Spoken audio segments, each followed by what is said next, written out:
Assalamu alaikum. Chers élèves, bienvenue sur votre chaîne Fahm At-Talimia. Dans cette vidéo, on va faire ensemble la deuxième partie du cours arithmétique. Ce cours est destiné aux élèves des premières années et du deuxième année bac international, option sciences maths. Dans le théorème qui suit, inférieur ou égal désigne la relation d'ordre usuel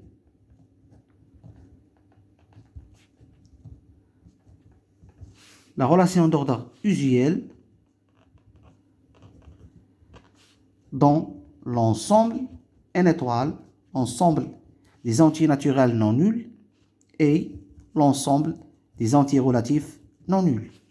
D'accord?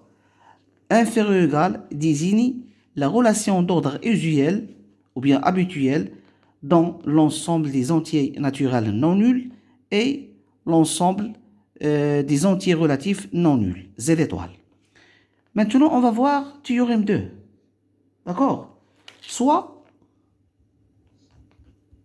A appartenant à n étoile.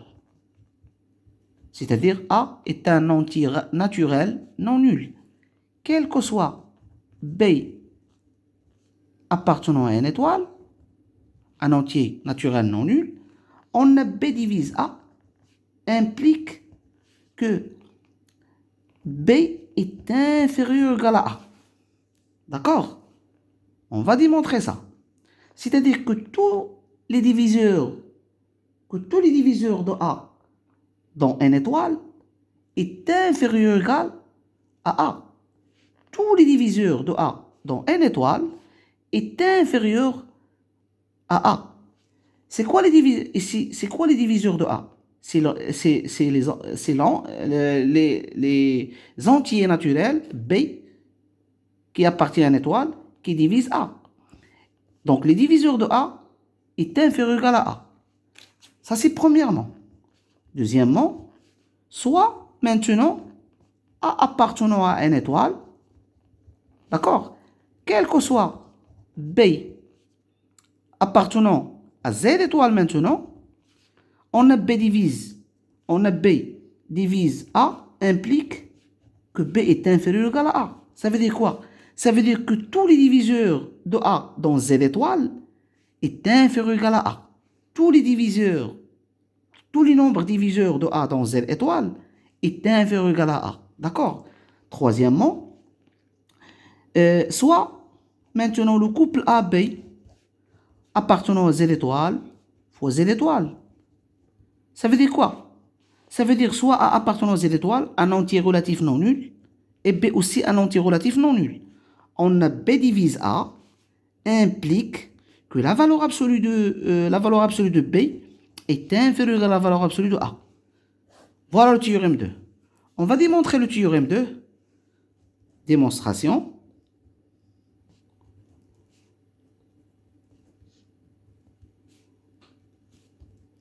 Premièrement, soit le couple AB appartenant à n étoile fois n étoile. D'accord? Qu'est-ce qu'on a? On a B divise A. D'accord? B divise A, ça veut dire quoi? Implique quoi? Implique il existe K appartenant à n étoile. On travaille dans l'ensemble n étoile, l'ensemble des entiers naturels non nuls. Donc B divise A, ça c'est d'après le théorème, B divise A implique quoi? Implique d'après la définition qu'on a déjà vue dans le vidéo numéro 1, dans le premier vidéo, dans le vidéo précédent, on a vu que B divise A d'après la définition, il existe un entier, ici un entier naturel non nul, tel que quoi? Tel que A est égal à K fois B. A est égal à K fois B. D'accord? Alors, on a K appartenant à une étoile. On a l'existence d'un K appartenant à une étoile. Ça veut dire quoi? K appartenant à une étoile. Ça veut dire quoi? Ça veut dire que K strictement supérieur à 0. Ou bien K supérieur ou égal à 1. K est un entier naturel non nul. Ça veut dire que K est différent de 0. Et ainsi que l'ensemble des entiers naturels, et les deux 0 jusqu'à 1, 0, 1, 2, 3, 4 et ainsi de suite. Et puisque K différent de 0, donc le premier nombre que peut prendre K, c'est 1. Donc K supérieur ou égal à 1. Voilà, on a K supérieur à 1. On veut démontrer cette relation-là. Donc qu'est-ce qu'on va faire? On va multiplier par B. Et puisque B appartenant à une étoile, on a B appartenant à une étoile, ça veut dire que B est aussi supérieur ou égal à 1. D'accord? Donc on va multiplier ici. On va multiplier ici par B et ici par B. Donc, puisque B est positif, donc je peux multiplier ici par B et ici par B. Donc cette relation d'ordre ne change pas. Donc, ça, c'est connu. Donc, on va multiplier donc, à ce moment-là. Donc, B est positif. Donc, à ce moment-là, pour démontrer ce résultat-là, on va multiplier, d'après ces données-là, on va multiplier ici par B et ici par B. Donc, cette relation d'ordre ne change pas. Il reste supérieur ou égal. Donc, B multiplié par K supérieur ou égal à B multiplié par 1. B multiplié par K à quoi égal? Elle est égale à A d'après la définition de la divisibilité dans N, ici dans N. Donc, K fois B est égal à A. Je remplace K fois B par A. Supérieur ou égal à B. Ça veut dire quoi? Ça veut dire que cette relation montre que B est inférieur ou égal à A. D'où on a montré la première partie du théorème. La même chose, on va faire pour la deuxième partie. Qu'est-ce qu'on va faire?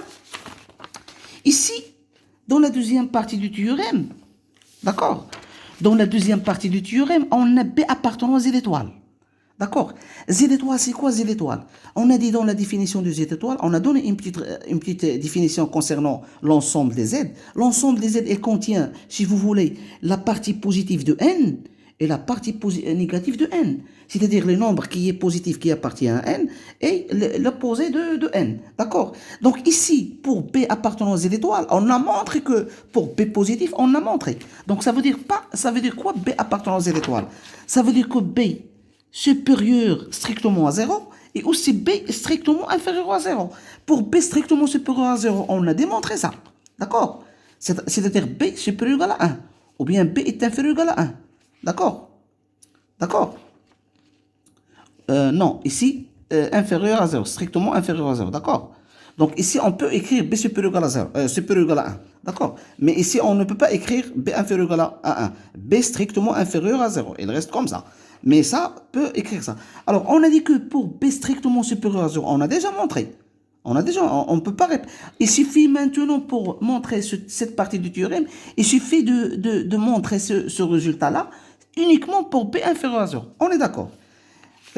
Alors, on sait qu'il faut tenir en compte que B ici est appartenant à Z étoile. Pour B strictement supérieur à 0, on a montré, pour B strictement 0, on a montré la relation. D'accord? Il suffit maintenant, dans la deuxième partie, de montrer ce résultat-là uniquement pour B inférieur à 0. On est d'accord. Donc, B appartenant à Z étoile, on suppose quoi? On suppose que B est négatif, strictement négatif. C'est-à-dire B strictement négatif. D'accord? C'est-à-dire B strictement inférieur à 0. D'accord? On a B inférieur à 0 et A appartenant à quoi? À une étoile. D'accord? A appartenant à une étoile. Ça veut dire quoi? Ça veut dire que A supérieur strictement à 0. Donc, 0, il est borné entre B et A. Donc, on a 0. On a B est inférieur à 0. Ici, ça veut dire quoi? Ça veut dire que 0 est inférieur à A. Donc, ici, on peut écrire ça. On peut avoir ça.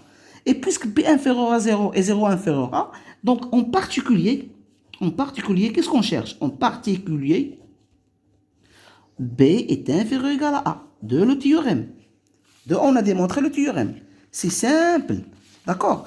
Maintenant, on passe à la troisième partie du théorème. Pour la troisième partie du théorème, on va, si vous voulez, on va généraliser le théorème ici. Le cas ici est plus général un petit peu. D'accord? D'accord. Qu'est-ce qu'on a? On a bien sûr, soit A, B, couple AB appartenant à Z étoile, fois Z étoile. D'accord? On a toujours B, d'après le théorème, qu'est-ce qu'on a dit? On a dit que B divise A. On a B divise A, implique quoi? Doucement.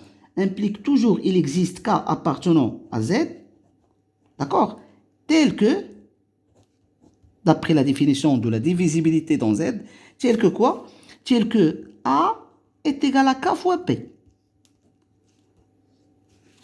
Donc, on a utilisé ce résultat plusieurs fois, d'accord, pour comprendre bien la notion de la divisibilité dans Z. D'accord? Donc, B divise A, il existe K appartenant à Z, un entier relatif appartenant à Z, tel que A est égal à K fois B. Ça, c'est la définition de la divisibilité. Donc, la valeur absolue de A. À quoi égale la valeur absolue de A? La valeur absolue de A, c'est simple. Donc, on sait que la valeur absolue d'un produit de deux nombres est égal à la valeur absolue, le produit de la valeur absolue de chaque nombre. D'accord? La valeur absolue de x, la valeur absolue de x fois y, à quoi égale? Ça, c'est une propriété. C'est la valeur absolue de x fois la valeur absolue de y. Donc, la valeur absolue de a est égale à la valeur absolue de k fois b. Puisque a égale à k fois b, donc on met la valeur absolue ici. On peut mettre ici la valeur absolue. Donc, à quoi égale? C'est la valeur absolue de k fois la valeur absolue de b. D'accord? Donc, on a quoi? On a A appartenant à Z étoile. D'accord? Ça veut dire quoi? Ça veut dire que A différent de 0. Et on a B appartenant à Z étoile. Uniquement, on va utiliser les données du théorème. C'est-à-dire, qu'est-ce qu'on a et qu'est-ce qu'on peut démontrer. Et qu'est-ce qu'on peut montrer? On a A appartenant à Z étoile. Ça veut dire quoi A appartenant à Z étoile? Ça veut dire que A différent de 0. Et puisqu'on a B appartenant à Z étoile, implique aussi que B différent de 0. Ça veut dire quoi? D'après ce résultat-là, forcément, K doit être différent de 0. Pour éviter quelque chose qui n'est pas logique. Donc, si, par exemple, K égale à 0, et A différent de 0 et B différent de 0, donc on peut avoir 0 égale à 0. Donc, pour éviter ce problème-là, donc forcément, K doit être différent de 0. D'accord? C'est la logique un petit peu. Donc, puisque K différent de 0, automatiquement la valeur absolue de K, différent de 0. Et puisque la valeur de K différent de 0, donc la valeur absolue de K supérieure ou égale à 1. Donc, on a obtenu ce résultat d'après les données du théorème. Donc, qu'est-ce qu'on peut montrer? On peut montrer une relation entre la valeur absolue de A et la valeur absolue de B. On a la valeur absolue de K supérieure ou égale à 1 et on peut refaire la même démarche qu'on a effectuée dans la partie 1, plus exactement dans la partie 1. Donc, on va multiplier ici par la valeur absolue de B et la valeur absolue de B, dans les deux côtés. On va multiplier ici par la valeur absolue de B et dans l'autre côté par la valeur absolue de B. Donc, la valeur absolue de B, quel est le signe de la valeur absolue de B? C'est positif. D'accord? Quel que soit B appartenant à Z, la valeur absolue de B doit être positive. Donc, si on multiplie ici par la valeur absolue de B, voilà la valeur absolue de K, donc la relation d'ordre ne change pas. D'accord? C'est 1 fois la valeur absolue de B. Donc la valeur absolue de B fois la valeur absolue de K, à quoi égale? Égale à la valeur absolue de A, supérieure ou égale à la valeur absolue de B. D'accord? C'est-à-dire que la valeur absolue de B est inférieure ou égale à la valeur absolue de A. D'où on a démontré le théorème. Je répète, pour comprendre bien. Donc, soit A, on a dit que soit A et B appartenant à Z étoile fois Z étoile. C'est-à-dire A appartenant à Z étoile et B appartenant à Z étoile. On a dit que si B divise A, il existe, d'après la définition, il existe K appartenant à Z tel que A égale à K fois B. On a besoin de montrer la valeur absolue de B et la valeur absolue de A. La relation entre la valeur absolue de A et la valeur absolue de B. On met la valeur absolue de A est égale à la valeur absolue de K fois la valeur absolue de B. D'accord? Ou bien la valeur absolue de A est égale à la valeur absolue du produit de K fois B. C'est-à-dire on va mettre la valeur absolue de K fois la valeur absolue de B. Et puisque A appartenant à Z étoile, ça veut dire quoi? Ça veut dire que A différent de 0. C'est bien ça. Et B appartenant à Z étoile, B différent de 0. Donc forcément, cette condition-là impose à K qu'il doit être différent de 0. بحال كتفرض على أن K خصها تكون différent de 0. Donc, K différent de 0, la valeur absolue de K doit être aussi différent de 0. D'accord? Ça, c'est logique. Donc, la valeur absolue, donc A différent de 0, B différent de 0, impose que K différent de 0. D'accord? Donc, K différent de 0, donc la valeur absolue de K différent de 0. Et puisque la valeur absolue de K différent de 0, donc la valeur absolue de K est supérieur ou égal à 1. D'accord? Donc la valeur absolue, c'est positif et non nul. Donc, elle doit être supérieure ou égal à 1. Donc, on doit multiplier. Donc, à partir de ce résultat-là, on doit multiplier à gauche et à droite par la valeur absolue de B. Or, la valeur absolue de B, elle est comment? Elle est positive, quel que soit B, appartenant aux étoiles, qui fait ma contre B. La valeur absolue de elle compte positive. Donc, on va multiplier ici par la valeur absolue de B, ici par la valeur absolue de B. La relation d'ordre ne change pas. Donc, la valeur absolue de B fois la valeur absolue de quoi? À quoi égale? C'est la valeur absolue de A. Donc, on doit remplacer ça par la valeur absolue de A. Et 1 fois la valeur absolue de B, c'est la valeur absolue de B. Donc, la valeur absolue de A supérieure à la valeur absolue de B, c'est-à-dire que la valeur absolue de B est inférieure à la valeur absolue de A. Donc, on a montré le théorème. D'accord? Maintenant, on va passer à la troisième théorème. D'accord? Donc, pour la troisième théorème, le troisième théorème, théorème 3,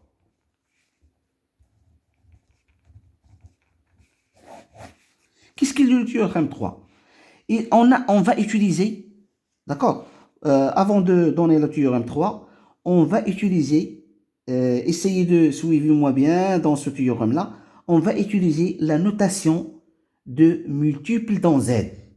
On a dit dans le cours précédent, ou bien dans le vidéo précédent, on a expliqué bien la notion de l'ensemble des multiples d'un entier. D'accord? C'est-à-dire l'ensemble du multiple d'un entier relatif. D'accord? D'accord. Donc, quel que soit le théorème 3, qu'est-ce qu'il dit? Quel que soit le couple AB appartenant à Z fois Z étoile, c'est-à-dire A est un entier relatif et B est un entier relatif non nul, différent de 0. D'accord? Alors, B divise A, d'accord? Équivalent à dire que AZ est inclus dans BZ. Voilà le théorème. C'est simple, ça. C'est ça le théorème. Donc, quel que soit A et B appartenant à Z, Z étoile, c'est-à-dire arbitraire, le choix de A et B, c'est arbitraire. Sauf que B est différent de 0. Alors, si B divise A, d'accord, ceci est équivalent à dire que l'ensemble du multiple de A dans Z est inclus dans l'ensemble du multiple de B dans Z. Alors, rappelez-vous, c'est quoi l'ensemble, par exemple, l'ensemble des multiples de Z? L'ensemble des multiples de Z, on a dit dans le cours précédent que c'est l'ensemble des nombres de la forme K fois A, d'accord, tel que K appartenant à Z. On a dit que c'est l'ensemble 0, A, 2A, 3A et ainsi de suite, d'accord? Moins A, moins 2A, moins 2A, moins 3A et ainsi de suite, d'accord? C'est ça l'ensemble des multiples de A dans Z. Donc, on va utiliser cette propriété pour démontrer ce théorème-là. Alors, autre chose, c'est que dans les démonstrations de la logique, on a dit par exemple, c'est ça, pour comprendre bien la démarche de la démonstration. Donc, on a dans la logique, on dit que A, on a une équivalence ici, d'accord? On a dit que pour démontrer A équivalent à B, qu'est-ce qu'on peut démontrer? Ça veut dire quoi? Donc, pour démontrer que A est équivalent à B, cela permet de démontrer à quoi? Cela permet de démontrer deux choses. Première chose, c'est A implique B, et bien sûr, B implique A. C'est ça la démarche qu'on va faire. C'est-à-dire, le point de départ, c'est on va supposer que B divise A, et on va démontrer que A, Z, c'est-à-dire l'ensemble des multiples de A dans Z, inclus dans l'ensemble des multiples de B dans Z. Ça, c'est premièrement. Deuxièmement, on va supposer que l'ensemble des multiples de A dans Z inclut dans l'ensemble des multiples de B de Z, et on va démontrer que B divise A. D'accord? Donc, on va faire la démonstration. Alors, la démonstration.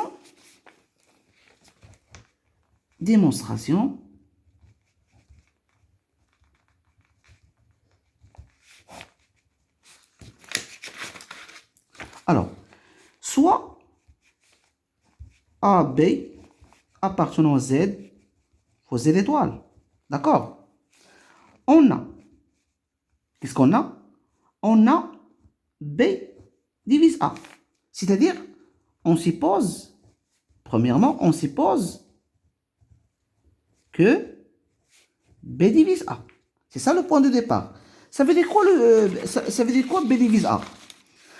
D'après la définition, B divise A, ça veut dire quoi B divise A? Ça veut dire que B divise A implique il existe K appartenant à Z tel que quoi? Tel que A est égal à K fois B. D'accord?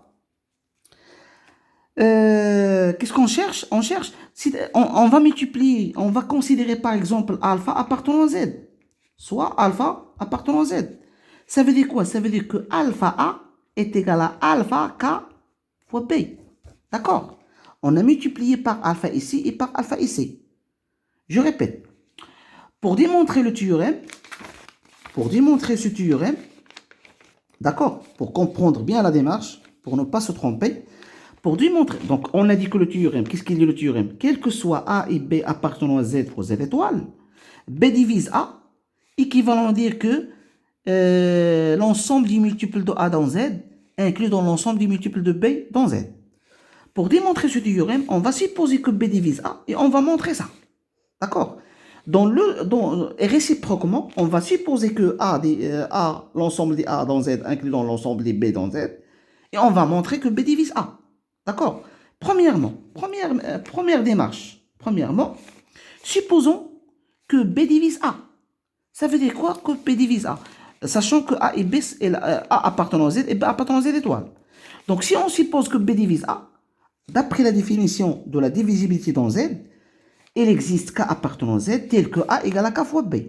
D'accord? Si on suppose, ou bien si on choisit un alpha arbitraire dans Z, on va multiplier alpha par Z. On va multiplier alpha par Z est égal à alpha A est égal à alpha K fois B. D'accord? Donc alpha A est égal à alpha K fois B. Donc si on prend alpha K est égal à Q, si on prend alpha K est égal à Q, ce alpha K est appartenant à Z. Pourquoi? Parce que alpha appartenant à Z et K appartenant à Z. Donc Q est égal. Donc alpha A à quoi égal? Égal à Q fois B. D'accord?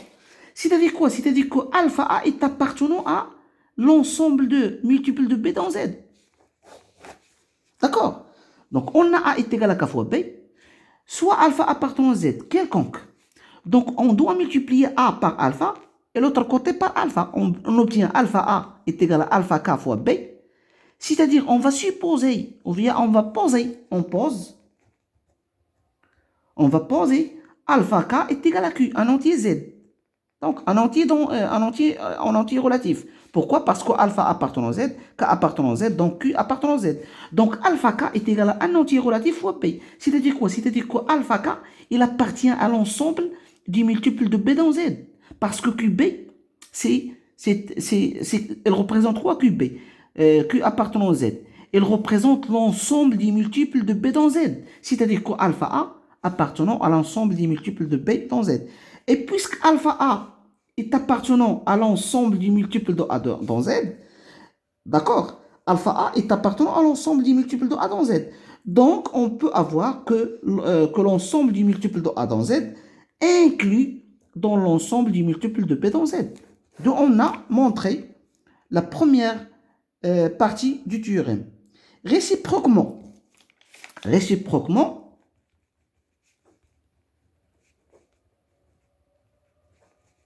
d'accord, on suppose quoi? On suppose que l'ensemble de A dans Z inclut dans l'ensemble de B dans Z.